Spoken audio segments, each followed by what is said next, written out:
நம்ம சென்னை சில்க்ஸின் பெருமை மிகு ஆடி சேல். தரமான ஆடி, பெருமை மிகு ஆடி. அண்மை செய்தி. சட்டம் ஒழுங்கு தொடர்பாக முதலமைச்சர் தலைமையில் ஆலோசனை நடந்து வருகிறது. டிஜிபி சங்கர் ஜிவால், சென்னை பெருநகர காவல் ஆணையர் அருண் உள்ளிட்ட காவல் உயர் அதிகாரிகளோடு முதலமைச்சர் ஆலோசனையில் ஈடுபட்டு வருகிறார். சட்டம் ஒழுங்கு தொடர்பாக முதலமைச்சர் மு.க.ஸ்டாலின் தலைமையில் தற்போது ஆலோசனை தொடங்கி நடைபெற்று வருகிறது. டிஜிபி சங்கர் ஜிவால், புதிதாக பொறுப்பேற்றுக் கொண்ட சென்னை பெருநகர காவல் ஆணையர் அருண் உள்ளிட்ட காவல் உயரதிகாரிகளோடு முதலமைச்சர் ஆலோசனையில் ஈடுபட்டு வருகிறார்.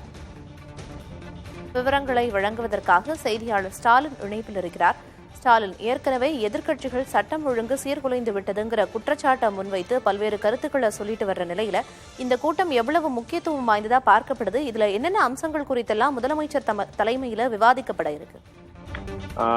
நீங்க குறிப்பிட்டது மாதிரியே சட்டம் ஒழுங்கு தொடர்பாக எதிர்க்கட்சிகள் பல்வேறு விதமான குற்றச்சாட்டுகளை தொடர்ந்து முன்வைத்து வருகிறார்கள். இன்று கூட எதிர்க்கட்சி தலைவர் தன்னுடைய குற்றச்சாட்டுகளை முன்வைத்திருந்தார். இந்த நிலையில்தான் தமிழ்நாடு முதலமைச்சர் மு.க.ஸ்டாலின் தலைமையில் சென்னை தலைமைச் செயலகத்தில் தற்போது இந்த சட்டம் ஒழுங்கு தொடர்பான ஆலோசனை கூட்டம் நடைபெற்று வருகிறது. தலைமைச் செயலர் சிவதாஸ் மீனா, உள்துறை செயலர் அமுதா, டிஜிபி சங்கர் ஜிவால், சென்னை மாநகர காவல் ஆணையர் Arun, DGP law and order, அதாவது சட்டம் ஒழுங்கு டிஜிபி டேவிசன் தேவாசிரம் உள்ளிட்ட முக்கியமான உயர் அதிகாரிகள் இந்த ஆலோசனையில் பங்கேற்றிருக்கிறார்கள். சட்டம் ஒழுங்கை பேணி காப்பது தொடர்பான பல்வேறு அம்சங்கள் இந்த கூட்டத்தில் விவாதிக்கப்படும் என்று எதிர்பார்க்கப்படுகிறது. சட்டம் ஒழுங்கு தொடர்பாக ஏற்கனவே பல்வேறு குற்றச்சாட்டுகளை முன்வைத்துள்ளார்கள். குறிப்பாக தென் மாவட்டங்களில் கொலை சம்பவங்கள் அதிகரித்திருக்கின்றன. அது மட்டுமல்லாமல் தமிழகம் முழுவதும் போதைப் பொருட்கள் புழக்கம் அதிகரித்திருக்கிறது. இதனால் இளைஞர்கள் கடுமையாக பாதிக்கப்படுகிறார்கள் என்ற குற்றச்சாட்டுகள் முன்வைக்கப்பட்டு வந்தன. அது மட்டுமல்லாமல் கள்ளக்குறிச்சி கள்ளச்சாராய மரண விவகாரம், கள்ளச்சாராய தடுப்பு பணிகளை தொடர்ந்து தமிழ்நாடு அரசு மேற்கொள்ள வேண்டும், காவல்துறை அதற்கான நடவடிக்கைகளை எடுக்க வேண்டும் உள்ளிட்ட பல்வேறு அம்சங்கள் இந்த கூட்டத்தில் எடுக்கப்படும் என்று அது ஆலோசிக்கப்படும் என்று எதிர்பார்க்கப்படுகிறது. மேலும் கடந்த 2 நாட்களுக்கு முன்பு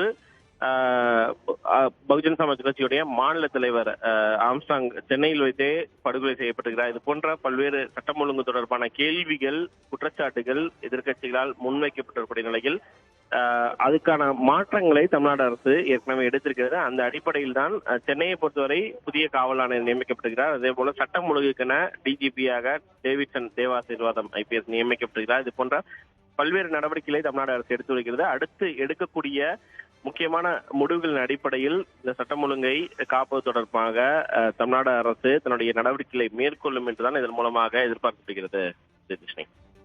சட்டம் ஒழுங்கு தொடர்பாக எதிர்க்கட்சிகள் விமர்சனங்களை முன்வைத்து வரும் நிலையில் முதலமைச்சர் தலைமையில் காவல்துறை உயர் அதிகாரிகளோடு ஆலோசனை தொடங்கி நடந்து வருகிறது.